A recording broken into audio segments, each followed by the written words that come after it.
3 मई 1967 रात्रि क्लास के बाद रही हुई पॉइंट्स। आत्मा सबसे तीखा रॉकेट है भागने में।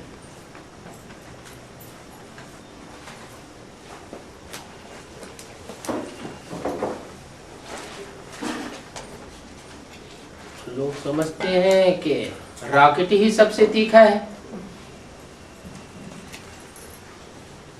लेकिन वो फिर भी टाइम लेता है।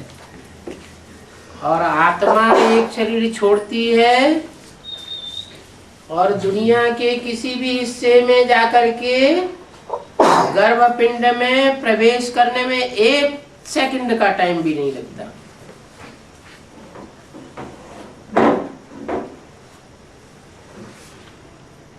इसमें मिशनरी आदि की कोई बात नहीं है।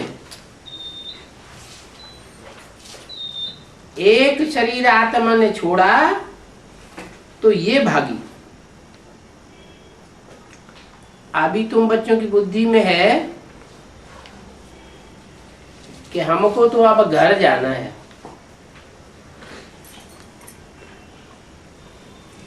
क्या हमको ये देह भान छोड़कर या शरीर रूपी दुम्ब छोड़ करके कोई दूसरे गर्भपिंड में प्रवेश नहीं करना है। अब हमें तो घर वापस जाना है। लेकिन पतित आत्मा तो नहीं जा सकती। क्या पतितात्मा और पावन आत्मा।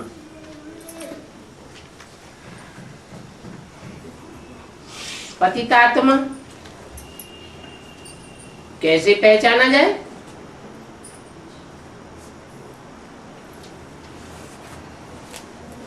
कैसे जाना जाए कि ये आत्मा भाग सकती है तीखे रॉकेट से भी ज्यादा तीखा, और ये आत्मा नहीं भाग सकती?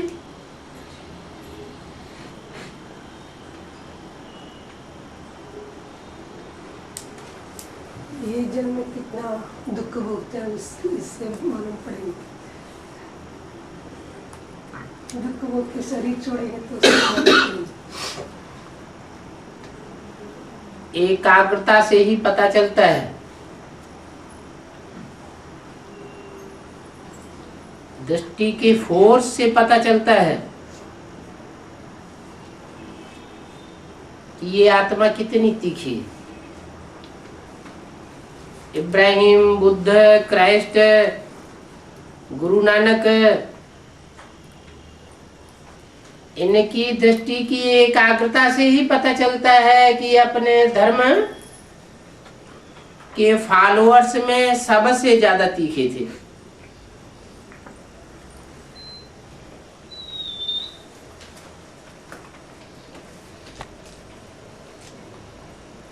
चेहरा देखने से ही पता चलता है कि वो जैसे निराकारी दुनिया में टिके हुए, बल साकारी दुनिया में पार्ट बजाते हैं। तुम भी पावन बन करके जावेंगे।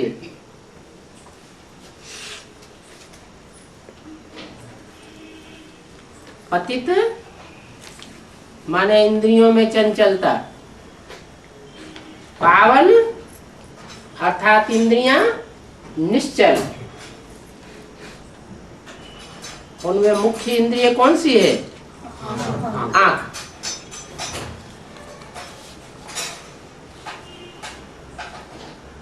तो तुम पावन बन करके जावेंगे, तुम्हारी दृष्टि पावन हो जाएगी। फिर दृष्टि से सृष्टि सुधरेगी। हर आत्मा रूपी सितारे में अपनी अपनी सृष्टि भरी हुई है, अपनी अपनी दुनिया भरी हुई है। तो आत्मा रूपी सितारा निश्चल हो जाएगा, स्थिरियम हो जाएगा, तो उसकी सारी दुनिया भी स्थिरियम होने लगेगी।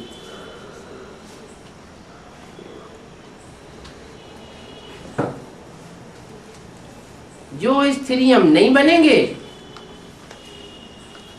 निश्चल नहीं बनेंगे, एक टिक नहीं बन सकेंगे, वो सब सजाएं खा करके फिर वापस जाएंगे।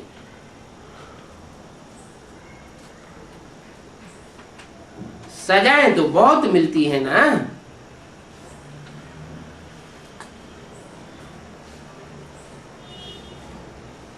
और वहां नई दुनिया में तो गर्भ महल में आराम से रहेंगे।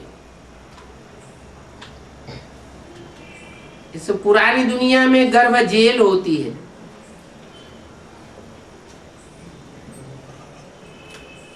माँ को भी तकलीफ और बच्चे को भी तकलीफ होती है। लेकिन जो नई दुनिया होगी सतयुग त्रेता में, उसमें आत्मा गर्भ में प्रवेश तो करेगी, परंतु गर्भ महल मुआफिक रहेगी, कोई तकलीफ नहीं होगी। उसका फाउंडेशन कहां से पड़ता है, कैसे, क्या मिसाल देते हैं? शास्त्रों में भी मिसाल दिया हुआ है, चित्रकारों ने भी चित्रकारी की है। क्या मिसाल है? पीपल के पत्ते पर कृष्ण की आत्मा गर्भ महल में बड़े आराम से स्वस्मृति का अंगूठा चूसते हुए दिखाई गई। पीपल का पत्ता भर संसार सागर में पड़ा हुआ है, विषय सागर में हिलोरे खाए रहा है, फिर भी कृष्ण की आत्मा गर्भ महल में बड़े आराम से दिखाई जाती है।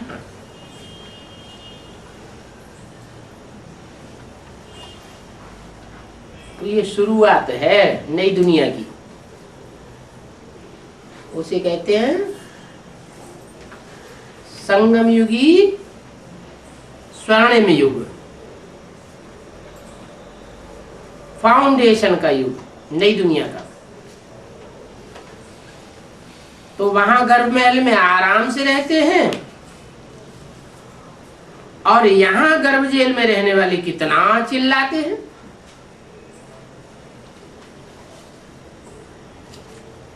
बच्चा जब जन्म भी लेता है तो भी कितना चिल्लाता है, वहां तो बड़े आराम से रहते हैं। आगे चल करके तुम सब देखेंगे, बच्चों ने ये साक्षात्कार किया है कि कृष्ण का जन्म कैसे होता है।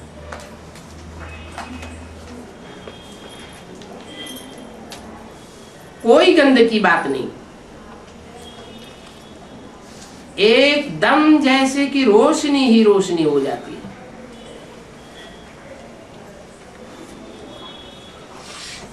क्या? जन्म लेने से पहले अंधेरा, और जन्म लेते ही रोशनी ही रोशनी। कौन सी कृष्ण की बात होगी? संगम युगी कृष्ण की बात होगी या सतयुगी कृष्ण की बात होगी? दोनों की ही बात होगी। वो स्थूल बात है और ये सूक्ष्म बात है, बेहद की बात है। अज्ञान के अंधेरे में रहने वाली दुनिया के लोगों को रोशनी ही रोशनी दिखाई पड़े,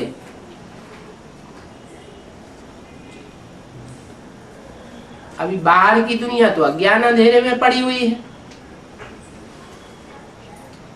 उन्हें रोशनी दिखाई पड़ती है क्या? अपन ही धंधे धोरी में मस्त है, बैंक बैलेंस भरे चले जाते हैं, महल माड़ियां अटारियां बनती चली जाती।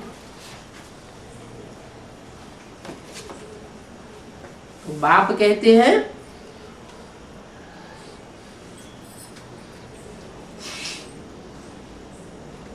कृष्ण का जब जन्म होता है तो रोशनी ही रोशनी हो जाती है। अभी तुम भी बैकुंठ के मालिक बनते हो,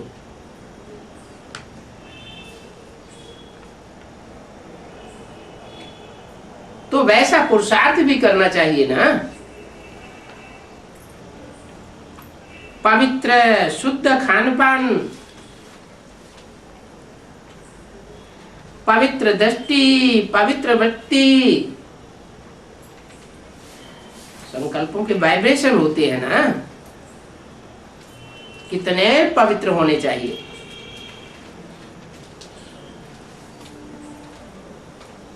खान पान शुद्ध हो,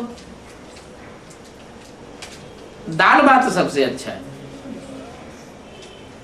क्या नमक मिर्च मसाला खट्टा मीठा वो सबसे अच्छा नहीं है, लेकिन दाल भात सबसे अच्छा है। ऋषिकेश में सन्यासी लोग क्या खाना लेते हैं?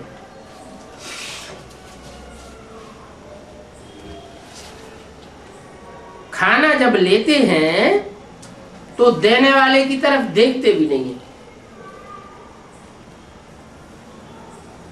अपनी ही मस्ती में मस्त रहते हैं। खिड़की से खिड़की चले जाते हैं।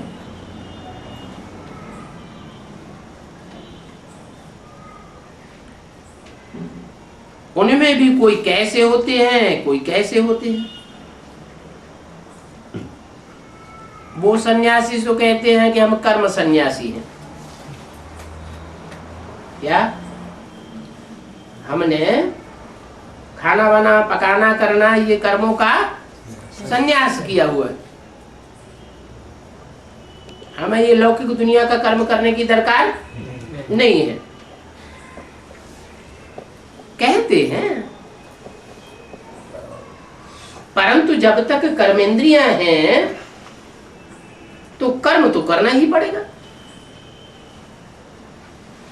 पांव है तो चलेंगे नहीं कभी क्या? हाथ है तो निवाला हाथ से पकड़ के मुंह में नहीं ले जाएंगे क्या? आंख है तो कभी देखेगी नहीं क्या?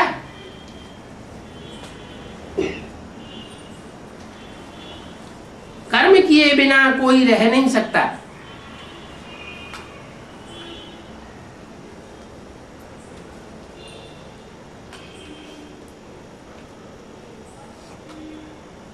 कर्मेंद्रियों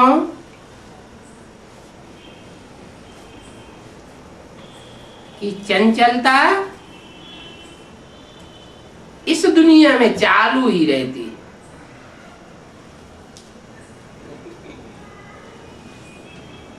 उनका है कर्म संन्यास। कितना मीठा नाम रख दिया है, परंतु कर्म संन्यास तो होता नहीं है।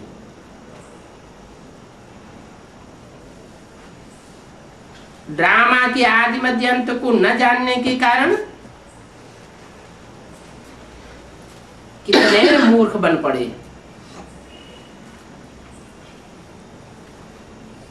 अगर उनकी बुद्धि में भी इस सृष्टि के आदि की बात असली बैठी हुई हो, इस दुनिया में ही सृष्टि के आदि में स्वर्ग होता है, तो कर्म संन्यास की बात न करते। परंतु वो तो कहते हैं स्वर्ग के सुख काग विष्टा समान। इतनी नफरत लेकर के बैठते हैं।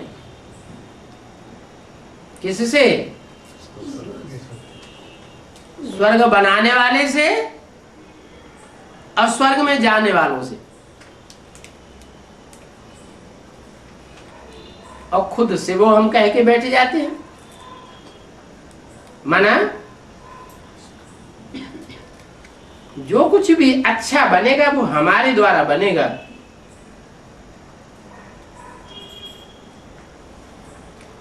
हमसे अलग कोई भगवान नहीं होता है।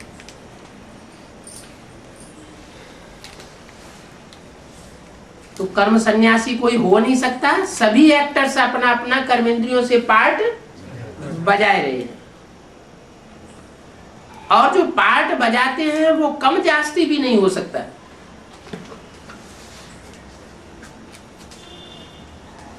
क्या? जो भी आत्मा रूपी रिकॉर्ड में पार्ट भरा हुआ है, जितना पार्ट भरा हुआ है, 84 जन्मों का भरा हुआ है या एक जन्म का भरा हुआ है, ये कम जास्ती है। वो ज्यों का त्यों जारी रहता है, खत्म नहीं हो सकता। अगर पार्ट खलास हो जाए तो कहेंगे आत्मा विनाशी, परंतु पार्ट भी अविनाशी और इसलिए आत्मा भी अविनाशी। पार्ट बजाने वाली है, कोई के जन्म कम जास्ती नहीं हो सकते। अभी तुम जानते हो कि हम भी कुछ नहीं जानते थे, अभी हम ड्रामा की आदि मध्य अंत षष्टि चक्र को जान गए हैं। तुच्छ बुद्धि से अभी हम स्वच्छ बुद्धि बन रहे हैं। कई ब्रह्मा कुमार कुमारियों में तो बड़ा देह अभिमान है, इतना देह अभिमान है कि उनको तो जैसे यहां ही राजाई चाहिए।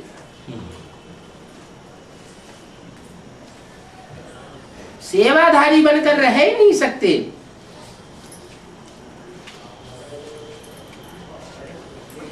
सेवा ही लेते रहते हैं। धन की सेवा लेंगे, तन की सेवा लेंगे, संबंधियों से भी सेवा लेंगे।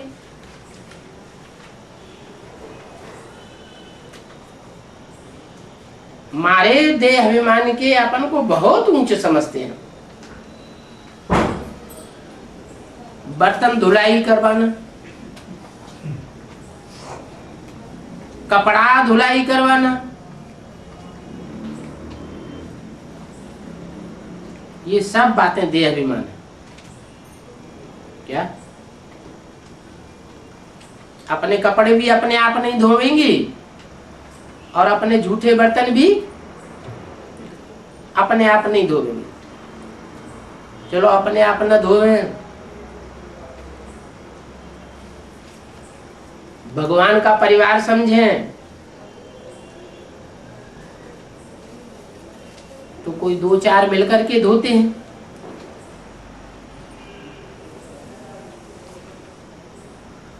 तो उनको नीची दृष्टि से देखेंगे। किसको? बर्तन धोने वालों को नीची दृष्टि से देखेंगे। देह अभिमान है ना, तो समझते हैं इनको नीचा काम दिया गया है। हम बुद्धिमान बाप के बुद्धिमान डायरेक्ट बच्चे हैं, और ये हमारी सेवा के लिए बने हुए हैं।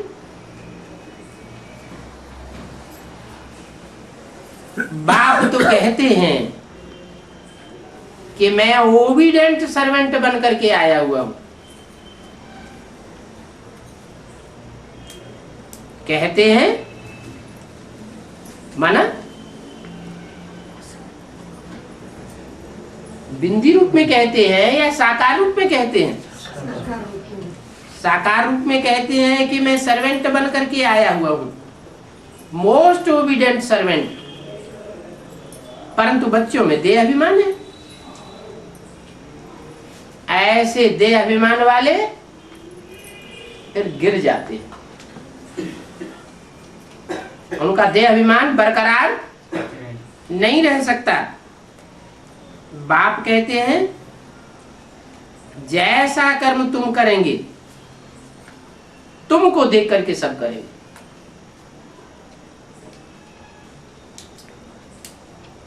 जो बड़े बड़े हैं अपन को बड़े बड़े ब्रह्मा कुमार कुमारी कहलाते हैं, खास करके इंचार्ज हैं, जोनल इंचार्ज हैं, भारत के या विदेश के इंचार्ज हैं,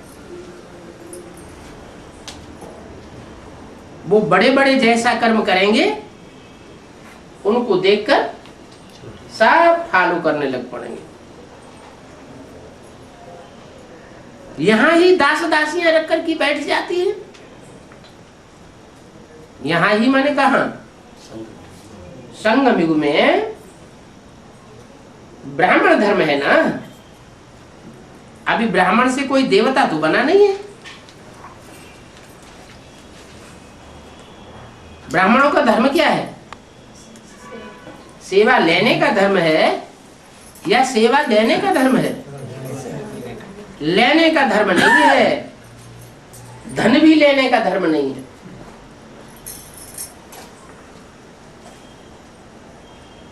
इशारे से या वाचा से भी कोई से मांगते हैं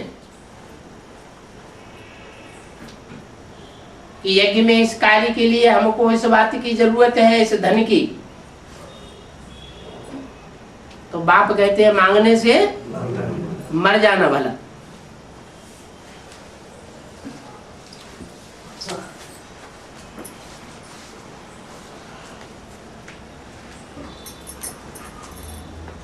कुछ भी लेने की किसी से इच्छा नहीं रखनी चाहिए।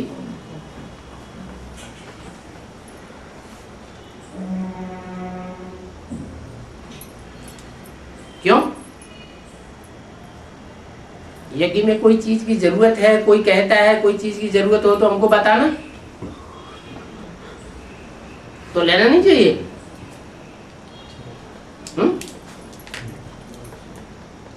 कहना नहीं चाहिए उससे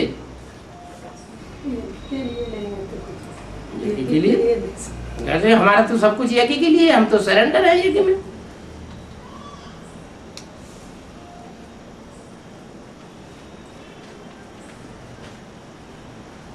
बाबा को समाचार देना चाहिए। क्या बच्चे डरते बहुत हैं दीदी दादी दादाओं से। बच्चों को समाचार देना चाहिए, बोलो हम यहाँ आते हैं कुछ सीखने के लिए या तुम्हारी सेवा करने के लिए आते हैं।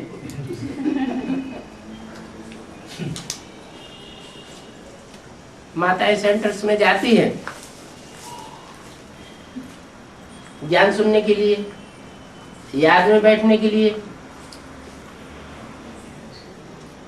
सेंटर्स में जो दूसरी कन्याएं हैं वो काम नहीं करना चाहती, तो माताओं को डायरेक्शन दे दिया जाता है, बर्तन भरो कपड़े साफ करो।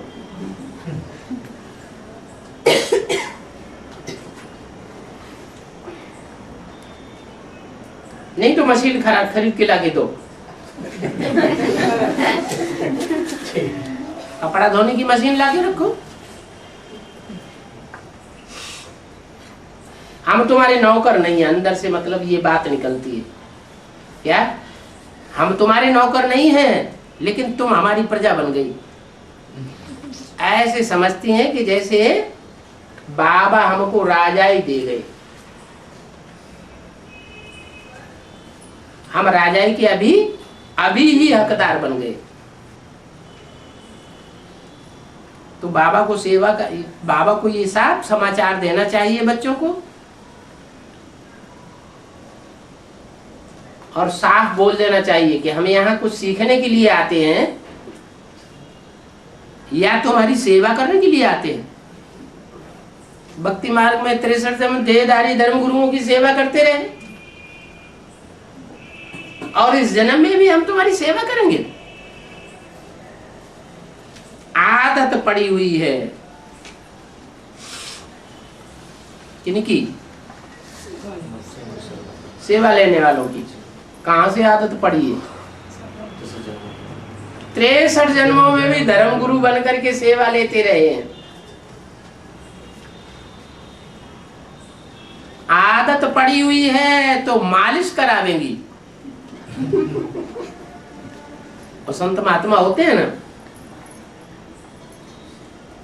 विधवा माताएं वगैरह जाती हैं तो उनसे मालिश वालिश कराते रहते हैं। माताएं समझती हैं ये तो बड़े भारी पवित्र भगवान ही है, तो तैयार हो जाती है। मालिश करावेंगी, बर्तन धुलाई करावेंगी, ऐसे बहुत करते हैं। बाप कहते हैं बच्चे ऐसा काम मत करो। क्या? दूसरों से सेवा लेने का काम, व्यक्तिगत सेवा लेने का काम मत करो। ये बात का ख्याल आना चाहिए कि हमको देख करके और भी ऐसे ही करने लग पड़ेंगे।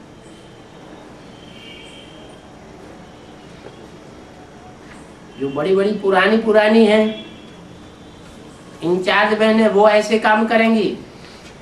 अभी तो थोड़े सेंटर्स हैं, आगे चल करके लाखों की तादाद में हो जाएंगे। तो जो छोटे छोटे हैं उनको फॉलो करेंगे तो सारी दुनिया में क्या हो जाएगा? सेवाधारी बनकर रहेंगे या राजाई चलाने के लिए राजा बनकर के बैठ जाएंगे? राजा बनकर के सब यहाँ बैठ जाएंगे तो फिर रिजल्ट क्या होगा? क्या रिजल्ट होगा? अंदर वाले रह जाएंगे और बाहर वाले ले जाएंगे। अंदर वाले माने सेवा लेने वाले, जो सरेंडर्ड हैंड्स हैं, क्या ईश्वरीय सेवा के लिए सरेंडर कराए गए हैं, वो रह जाएंगे और बाहर वाले ले जाएंगे। ऐसा हुआ या नहीं हुआ? कैसे? अंदर वाला पहचाना नहीं, बाहर वाला पहचाना। जो सरेंडर हैंड्स थे उन्होंने नहीं पहचाना, और जो घरगस्थ में की कीचड़ में रहने वाली माताएं कन्याएं थी उन्होंने बाप को पहचान लिया। और यहाँ भी, यहाँ माना एडवांस पार्टी में भी अगर ऐसे ही होने लगा, खुदा न खास्ता सेवा लेने में लग गए तो क्या हाल होगा? वहां बेसिक में तो थोड़े सेंटर्स थे और यहाँ एडवांस में तो ये एडवांस तो सारी दुनिया में बहुत फैलेगा। यहाँ तो लाखों की तादाद में सेंटर्स हो जाएंगे। अभी बेसिक नॉलेज में भी लाखों की तादाद में सेंटर्स नहीं है। तो जब एडवांस नॉलेज में बड़ी बड़ी ब्रह्मा कुमारियां मालिश करावेंगी, कपड़े धुलवावेंगी, बर्तन साफ करावेंगी, तो उनकी जो असिस्टेंट हैं वो भी यही कार्य करेंगे। उनको जहां कहीं भी सेंटर पर बैठाया जाएगा वो समझेंगे हमको तो बाबा ने यहाँ राजा ही दिए है। राजा रानी बन करके बैठ जाते हैं। तो बच्चों को सारा समाचार देना चाहिए बाबा को कि बाबा यहाँ ब्राह्मणी ऐसे ऐसे करती है, ये ब्राह्मणी बिगड़ती है, गाली भी देती है, क्या कोई से कुछ काम करने के लिए कहा गया, सेवा करने के लिए कहा गया और उसने नहीं किया तो गाली भी देने लग पड़ती है। बाबा को मालूम पड़ेगा तब तो सावधान करेंगे। बच्चे बताते ही नहीं है, ब्राह्मणी से डरते हैं। जैसे भक्ति मार्ग में गुरुओं का कितना दबदबा रहता है।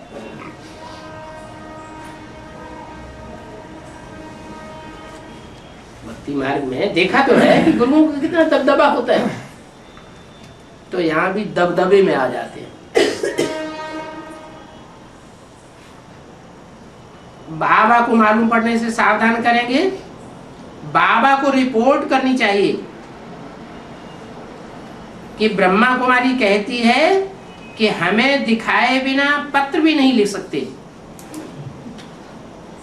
क्या दिखाए बाबा को भी पत्र लिखना है तो क्या करना है, पहले हमको दिखाओ, हमको बाबा ने निमित्त बना करके बैठाया है, फिर बाबा को पत्र लिखो। बाबा कहते हैं तुम परवाह मत करो, क्या तुम भल बाबा को डायरेक्ट लिखो। ब्राह्मणी को दिखाने की जरूरत नहीं है।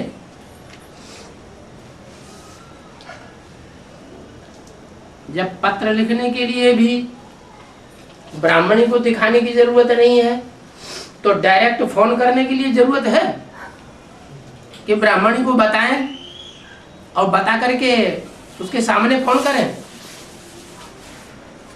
ये जरूरत है नहीं। लेकिन बाबा एक बात है, हैदराबाद में फोन निकाल दिया गया। फोन निकाल दिया गया क्या? बिल्कुल फोन कनेक्शन ही नहीं है। वाया जयलक्ष्मी माता की। पहले जयलक्ष्मी माता उठाएंगी, फिर जयलक्ष्मी माता नहीं, जयलक्ष्मी माता इंटरफेयर नहीं होती है, लेकिन किसी को कुछ कहना होता तो वो जयलक्ष्मी माता बोलते हमें परमिशन नहीं है, डायरेक्ट फोन करने की परमिशन नहीं है। अरे तो उनको फोन करने की परमिशन नहीं तो बाहर की दुनिया में फोन नहीं है क्या?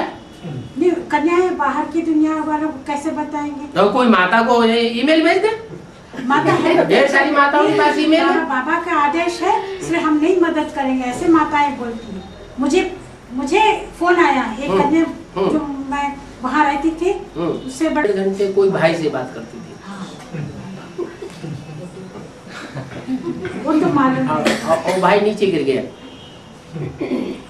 कोई बंगलौर में कोई विष्णु पार्टी निकली, वहां से कनेक्ट हो गया।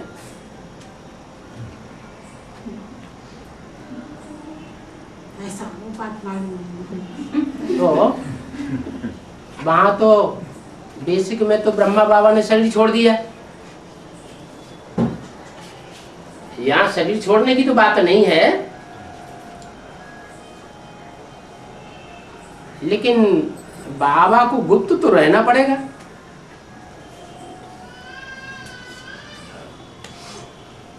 इस दुनिया में इतने बड़े बड़े धर्माधीश, राज्याधीश पड़े हुए हैं, धर्माधिकारी और राज्य अधिकारी। एक देश में नहीं, सभी देशों में, जो सारी दुनिया को अपनी मुट्ठी में कर लेना चाहते हैं।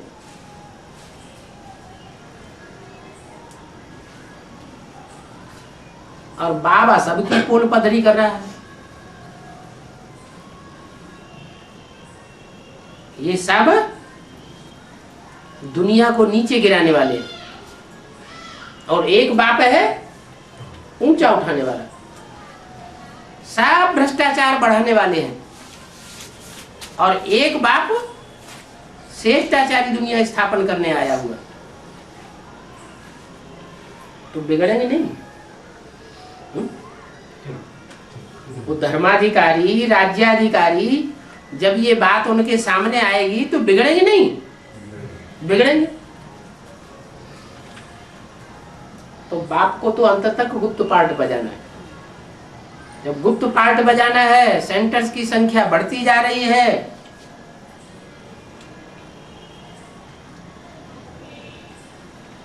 तो ये भी संभव हो सकता है कि देश विदेश में आना जाना पड़े। जो बच्चे कंट्रोल से बाहर हैं उनसे मिलना जुलना ना हो सके। जैसे अव्यक्तवाणी में अभी बोला है, बाप बच्चों के सामने प्रत्यक्ष हो गए और दुनिया वालों की नजरों से ओझल हो गए। 2000 के आसपास की अव्यक्तवाणी है।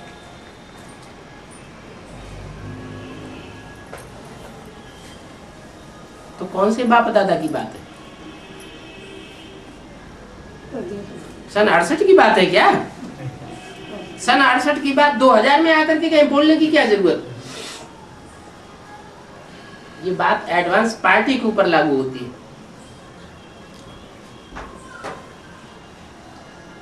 अट्ठानवे के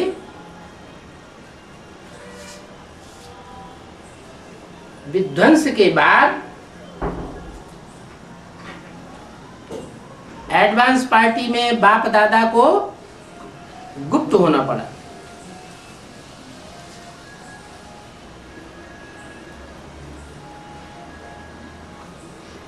जैसे कहते हैं भक्ति मार्ग में कृष्ण भगवान का जन्म हुआ और कंस की नजरों से ओझल हो गए।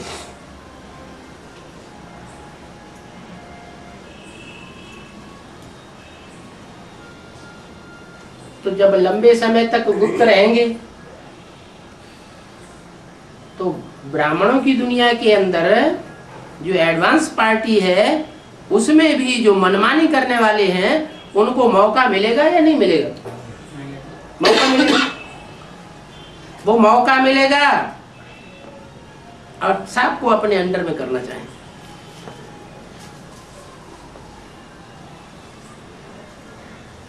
जैसे राजा बनकर के बैठते हैं।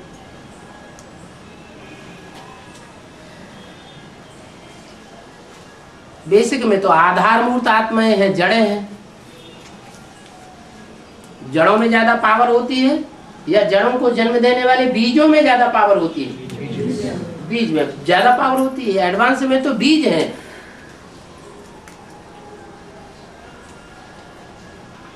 विदेशी और विधर्मी धर्मों के यहाँ बीज भरे पड़े हैं।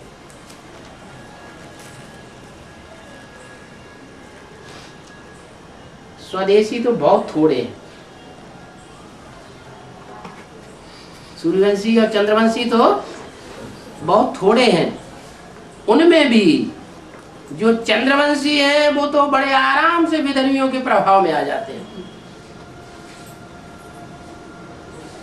जैसे यज्ञ के आदि में ब्रह्मा बाबा सूर्यवंशियों के प्रभाव में नहीं रहे। किसके प्रभाव में आ गए? इस्लामी, बौद्धिक, सियन जो भी थे, दूसरे दूसरे धर्म के, दूसरे दूसरे विदेशी, उनके प्रभाव में आ गए और उनके प्रभाव में सन 68 तक यज्ञ का काम चलता रहा। आखिर अंजाम जो होना था वही अंजाम हुआ। उन असुरों ने मां को खूब दुख दिया और हार्ट ही फेल कर दिया। अब यहां तो मां नहीं है, यहां तो बाप है। रमतू रमजबाद क्या? भगवान आता है तो भगवान हिंसा करेगा, हिंसा करना सिखाएगा क्या? हिंसा न करेगा न करना सिखाएगा। दुनिया के जो महात्माएं होते हैं वो भी हिंसा करना और नहीं सिखाते हैं, न करते हैं न करना सिखाते हैं। आज के कुछ महात्माएं दूसरी बात है। कुछ ऐसे हैं जो अपने फ्रंट में रहने वाले दूसरे महात्माओं को गोली भी मरवा देते हैं। लेकिन मोस्टली भक्ति मार्ग में महात्माएं जो होती हैं सच्चे, वो ये हिंसा करना सिखाते नहीं हैं। तो भगवान कैसे सिखावेगा? न सिखावेगा न हिंसा करेगा।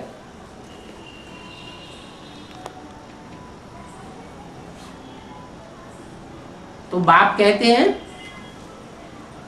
तुम भल बाबा को डायरेक्ट पत्र लिखो और डायरेक्ट फोन करो, और उनको बताने की भी दरकार नहीं है।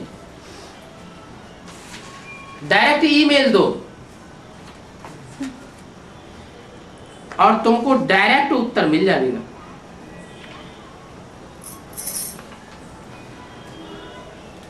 तीखी बुद्धि वाले जो होंगे वो तो समझ लेंगे। क्या समझ लेंगे?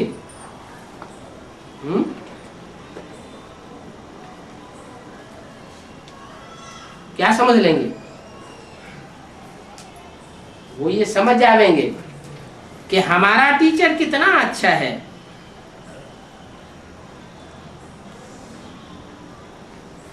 और इनको पढ़ाने वाला टीचर लायक नहीं है,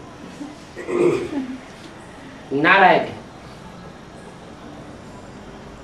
ईश्वरीय सेवा करने लायक नहीं है, ये असुरों की सेवा करने वाला है।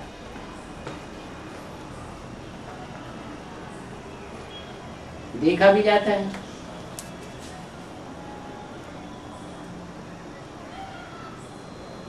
एडवांस पार्टी में अभी उतनी तमो प्रधानता नहीं है,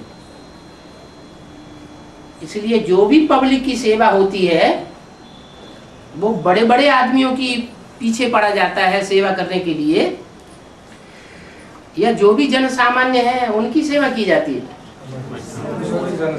जन सामान्य की सेवा की जाती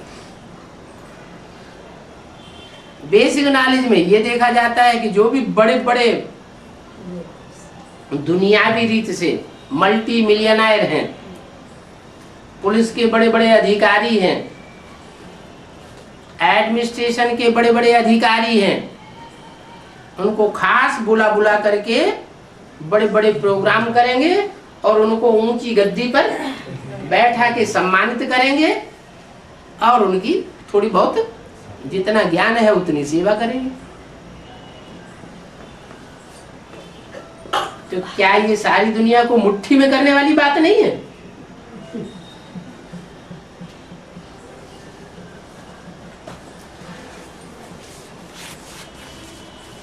ये हिंसा करने वाली बात है। ज्ञान ये नहीं कहता। ज्ञान तो मुसलमान बनना नहीं सिखाता। मुसलमान क्या करते थे? तलवार उठाई और जनेऊ पकड़ा। बोलो, जनेऊ उतारते हो कि नहीं? चोटी कटाते हो कि नहीं? ना किया और गर्दन अलग। ईश्वरीय ज्ञान तो स्वेच्छा से परिवर्तन कराता है, जोर जबरदस्ती से किसी से कन्वर्ट करने वाली बात ही नहीं। तो तुम बच्चों को तो बहुत धारणा करनी है। क्या?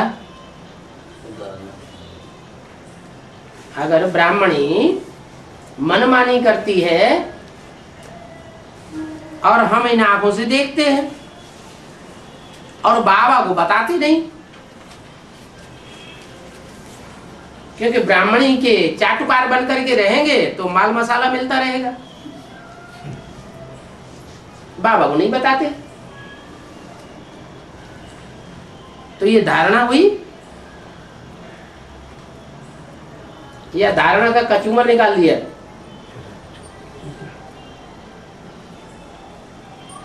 ये कोई ईश्वरीय धारणा नहीं है।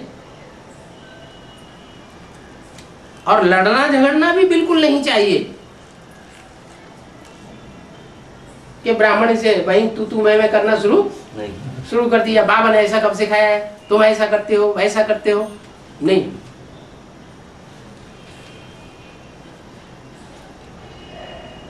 बच्चे सच सुनाते ही नहीं है।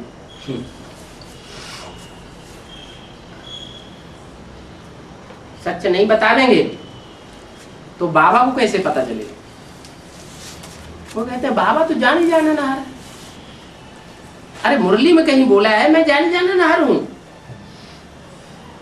जाने जाना नहर निराकार है या साकार है? निराकार तो जाने जाना नहर है, क्योंकि वो तो जन्म मरण के चक्र में नहीं आता। लेकिन वो निराकार जब साकार में आता है तो साकार को पोता मेल देने का रसम बनाया हुआ है कि सारी बात साकार को बतानी है, नहीं तो कैसे पता चलेगा? तो बच्चे सच नहीं सुनाते हैं और ही झूठ बोल देते हैं। क्या झूठ बोल देंगे तो ब्राह्मणी के अवगुण छुपाए लेते हैं। बड़े बड़े जो दादाएं हैं उनके अवगुणों को छुपाए देंगे, या तो उनसे डरते हैं इसलिए छुपाए देते हैं। झूठ बोलते हैं तो फिर सत्यानाश हो जाती है। क्या सत्यानाश हो जाती का मतलब क्या हुआ?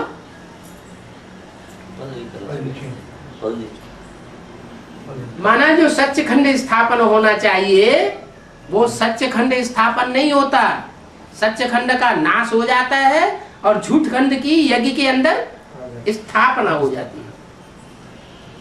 तो जैसे बेसिक नॉलेज के अंदर सच्चखंड का नाश हो गया, सत्यानाश हो गया और झूठखंड की स्थापना हो गई। ऐसे ही फिर अगर एडवांस पार्टी में भी ऐसे ही करते रहेंगे, बाप को सच नहीं बतावेंगे तो क्या होगा? झूठ खंड स्थापन हो जाएगा। क्या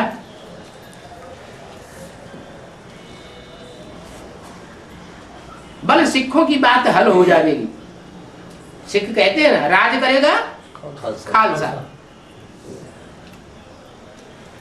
बेसिक नॉलेज में भी कन्या माताओं के हाथ में राज्य देने के लिए तो बोला, कन्या माताओं को आगे बढ़ाने के लिए बोला, एडवांस में भी बोला कि कन्या माताओं के द्वारा सारा कार्य कराना है। डायरेक्शन कन्या माताओं के द्वारा निकलने चाहिए, भाइयों के द्वारा नहीं। पढ़ाई पढ़ाने का एक काम कन्या माताओं को करना चाहिए, भाइयों को नहीं करना चाहिए। लेकिन अगर बच्चे बाप से इसी तरह छुपाते रहे तो क्या अंजाम होगा? सच्चखंड स्थापन होने की बजाय एडवांस में और ही बेसिक नॉलेज के मुकाबले कई गुना झूठ खंड स्थापन हो जाएगा।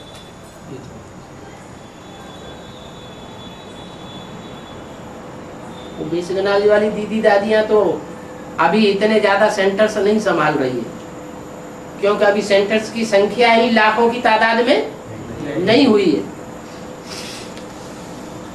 वो तो अधूरा ज्ञान था और ये तो एडवांस संपूर्ण ज्ञान है। ये तो दुनिया में बिना एडवर्टाइजमेंट के तीखे रूप में फैलता रहेगा। दिन दुगना रात चौगुना अपने आप फैलेगा। तो यहाँ तो लाखों की तादाद में सेंटर्स हो जाएंगे दुनिया में। लेकिन फायदा क्या होगा जब सच्चाई छुपाई जाएगी तो झूठखंड स्थापन हो जाएगा। झूठखंड स्थापन होगा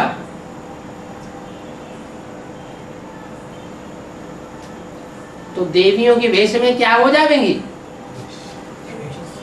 हैं? चांडाल चौकड़ियां तैयार हो जाएंगी और वो राज्य करने लग पड़ेंगे। आखिर फिर भी बाप को तो प्रत्यक्ष होना ही है। जब सच्चाई फिर प्रत्यक्ष होती है तो रिजल्ट क्या निकलता है? रिजल्ट निकलता है डूबी जा डूबी जा डूबी जा। देवियों को, गणेश जी को, हनुमान जी को क्या करते हैं? डुबो देते हैं। फिर बुद्धि में बैठता है एक सच्चा और बाकी सब झूठे। लेकिन ये करने के निमित्त कौन बने?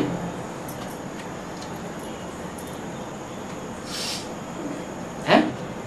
हम बच्चे। जिन बच्चों ने बाप से बात को छुपाया अपने स्वार्थ के लिए या भयभीत होने के कारण,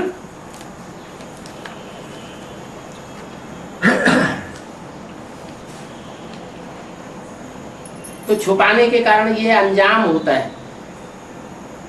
सच नहीं सुनाते हैं और ही झूठ बोलते हैं, सत्यानाश हो जाती है। झूठ बोलना छोड़ते ही नहीं है, क्योंकि जेल बर्ड्स है ना, जेल बर्ड्स। जेल के अंदर जो चिड़िया रहती है ना, उसको उठा करके वहां से बाहर रख दो, फिर जेल के अंदर आ जाएगी। ऐसे ही बहुत से जेल के कैदी होते हैं, उनको जेल में से छुड़ा दो, अच्छे अच्छे वकील वकालत करके उनको छुड़ा भी देते हैं, वो फिर जेल में घुस जाते हैं। पैर के जंजीर उनको आदत हो जाती है। पिक्चर में दिखाया 2 आंख बना। झूठ बोलना छोड़ते ही नहीं है, जेल बर्ड्स है ना।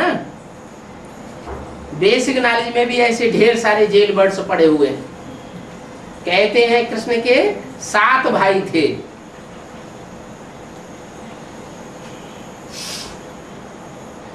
किसके अंडर में फंस गए?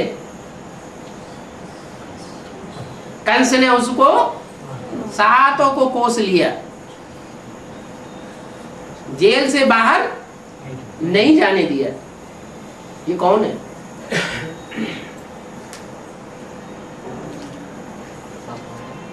सत्यनारायण। वो अभी भी बेसिक नॉलेज में पड़े हुए हैं, बल शरीर छोड़ रहे हैं, तो वो भी सूक्ष्म शरीर के बंधन में बंधे हुए हैं। तो जेल बर्ड्स हुए ना। उन्हीं की बात नहीं है, एडवांस पार्टी में भी है। अगर एक दूसरे का लिहाज करते हैं, लोक लाज का लिहाज करते हैं, अरे ये क्या कहेंगे, अरे ये दीदी दादियां क्या कहेंगी, दीदी दादियों को फॉलो करने वाले ये सब क्या कहेंगे, और लोक लाज में फंसने के कारण बाप को सच्ची बात नहीं बताते हैं।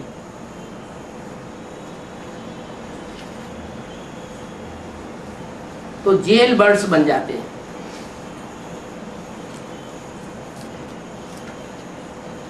दो रोज अच्छे चलते हैं, तीसरे रोज फिर मट्टी पलीत हो जाती है, बुद्धि ही खराब हो जाती है। बाप ऑलराउंड सब बातें समझाते रहते हैं,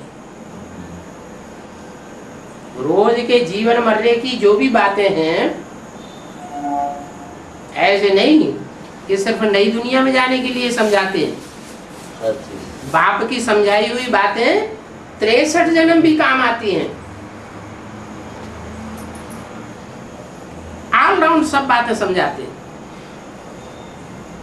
तुम बच्चे ऑलराउंड पार्टधारी हो ना, कि सत्युग त्रेता में ही पार्ट बजावेंगे, द्वापर कलयुग में पार्ट नहीं बजावेंगे क्या?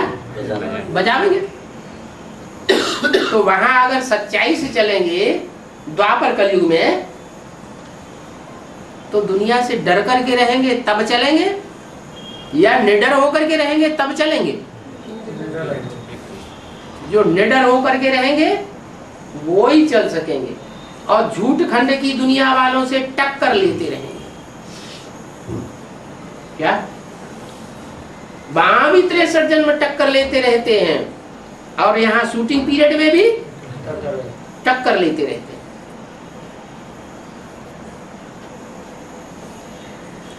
बोला बाप ऑलराउंड बातें समझाते हैं। नाटक आदि वालों को पकड़ करके चित्र भी अच्छी रीति बनवाओ।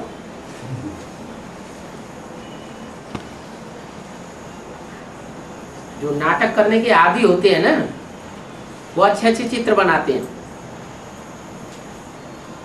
बाबा सीढ़ी के चित्र भी अच्छे अच्छे बनवाए रहे हैं। वो सीढ़ी के चित्र सबके पास हो,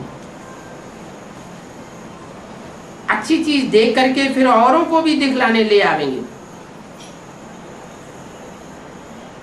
दिल्ली में बहुत अच्छी जगह में तुम्हारे 2-4 चित्र बड़े बड़े लगे हुए हो, आप ही तुम्हारा प्रोपोगंडा हो जाएगा। क्या 2-4 चित्र क्यों बताए? रमेश भाई ने तो सैकड़ों चित्र बनवाई दी, 2-4 क्यों बताए? क्योंकि ढेर के ढेर चित्र माया की मत पर बनाए गए हैं और बाबा की मत पर सिर्फ 2-4 चित्र हैं। त्रिमूर्ति, लक्ष्मी नारायण, झाड़ और सीढ़ी।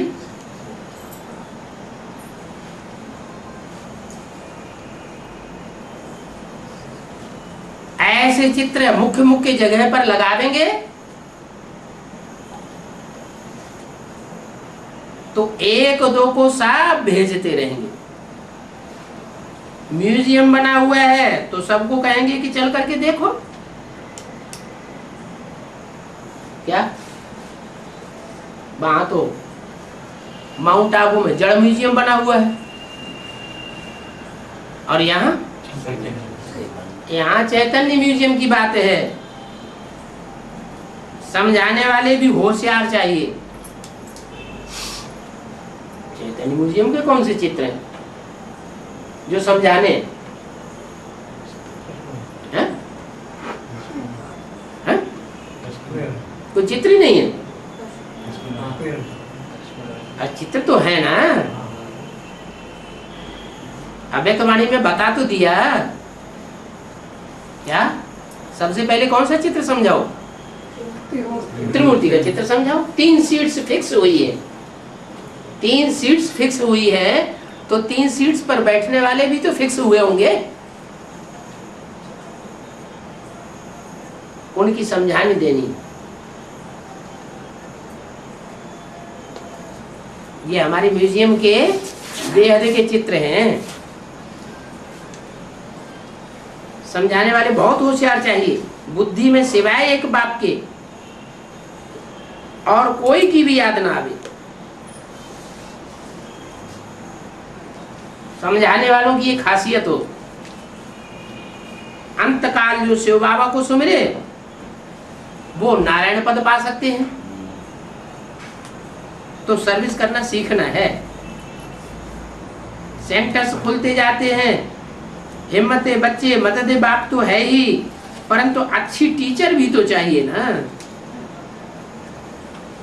क्या सेंटर में चलाने वाली टीचर है जो इंचार्ज बनाई जाए, वो भी अच्छी टीचर चाहिए। मना मालिश कराने वाली, बर्तन अपने साफ करवाने वाली और कपड़े साफ करवाने वाले टीचर नहीं चाहिए। अपना बिस्तर अपने आप करे, अपने आप उठाए, सारा व्यक्तिगत काम अपने व्यक्तिगत सेवा अपने आप करने वाली हो।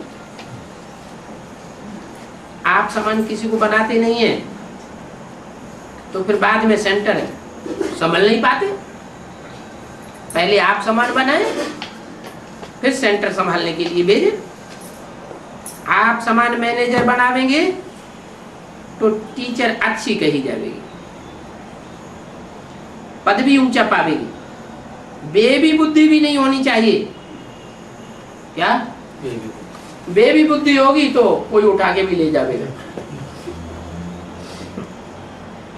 रावण संप्रदाय है ना। अरे बेसिक नॉलेज में ऐसे वाकई हुए हैं कि नहीं? कैसे है कि कोई बेबी बुद्धि ब्रह्मा कुमारियां भेजी गई सेंटरों में और उनको चिड़ी मार उठा के ले गए, ले जाके उनके साथ शादी कर ली। रावण संप्रदाय है ना। बाबा उनको कीचक कहते हैं। जो कीचक होते हैं, गंदे लोग होते हैं, वो ब्रह्मा कुमारियों के भी पीछे पड़ते हैं। जिन्होंने अपना जीवन ईश्वर को दिया, भगवान के रास्ते पर दे दिया, उनके भी पीछे पड़ करके उनकी जिंदगी खराब कर देते। बाबा ने अमरनाथ के लिए पत्रे छपाने के लिए कहा, बच्चे पत्रे आदि छपवाते हैं तो उसमें त्रिमूर्ति का ब्लॉक भी अच्छा नहीं डलवाते। नहीं तो जहां अच्छे ब्लॉक बनते हैं उनका काम है बना करके भेज देना चाहिए। विशाल बुद्धि बच्चे बहुत कम हैं, फिर लिखते भी नहीं है कि हमारा ब्लॉक अच्छा नहीं है। ब्लॉक अच्छा होगा तो चित्र क्लियर छपेगा। बुद्धि में क्लियर चित्र है ही नहीं तो दूसरों को समझाएंगे कैसे? पहले तो अपनी बुद्धि में, समझाने वाले की बुद्धि में क्लियर चित्र हो। ये ब्रह्मा का पार्ट अभी है, मर नहीं गया है। ये विष्णु का पार्ट है, ये शंकर का पार्ट है। जैसे मुरली में बोला है, ये त्रिमूर्ति का चित्र यथार्थ रीति है नहीं। तुम बच्चों को यथार्थ चित्र निकालना चाहिए। झूठे चित्र क्यों बनावे? अच्छा बनवा करके भेजो। आप ही भेजा तो बाबा कहेंगे देवता, और कहने से भेजा तो मनुष्य, और कहने पर भी नहीं भेजा। ओम शांति।